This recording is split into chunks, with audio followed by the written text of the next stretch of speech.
In the enchanted land of Petalia, where the clouds were made of spun sugar and blossoms bloomed in every color of the rainbow, music was more than just sound, it was magic. Every spring, the festival of blooming stars brought joy across the land. Creatures from every corner of the kingdom would gather to watch the most awaited performance of all, the singing trio of Bloomtail. They were not just singers, they were legends, three adorable, fluffy puppies whose voices were said to awaken flowers, summon butterflies, and heal even the saddest heart. Their names were Lila, Mimi, and Bloo. Lila, with soft pastel pink fur and glowing butterfly clips in her cotton candy curls, had a voice so gentle it could make cherry blossoms dance. Mimi, bold and dazzling in her red bow and glittering dress, sang with a power that could light up the stars themselves. And Bloo, with mint green bangs and sparkling blue eyes, had a soothing tone that made even the grumpiest toad sigh with joy. But this year, something was different. A shadow had crept over Petalia. The hollow silence, a mysterious fog that stole voices, had begun to spread from the north. Forest choirs were mute. Rivers no longer sang. And worst of all, the Heartstone flowers, the magical blooms that glowed when music played, began to wilt. The Royal Council of Animals begged the Bloomtail trio to perform at the center of the kingdom, where the oldest Heartstone still flickered.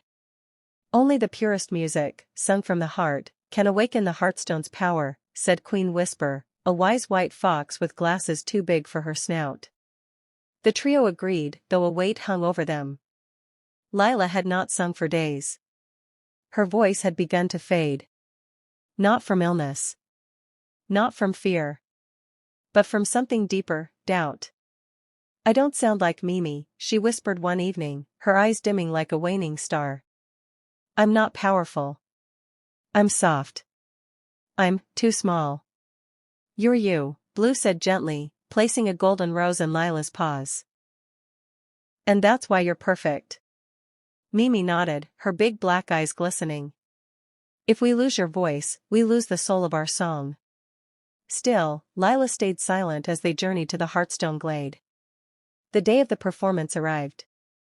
Petalia stood still, the silence heavy and sad. The stage, made of woven moonlight and petals, glimmered under star-shaped lanterns. The vintage golden microphone sparkled, waiting. The crowd, rabbits in tuxedos, turtles with flower crowns, owls wearing glow sticks, held their breath. Mimi stepped forward first, her dress shimmering like a ruby in the spotlight. Her voice rang out like bells on a spring morning. The air stirred, the leaves trembled. Then Bloo sang, soft, smooth, and glowing. Her melody wrapped the crowd in warmth and dreams. Tiny hearts lit up in the flowers. A hush of hope passed over the land. Then, silence. It was Lila's turn.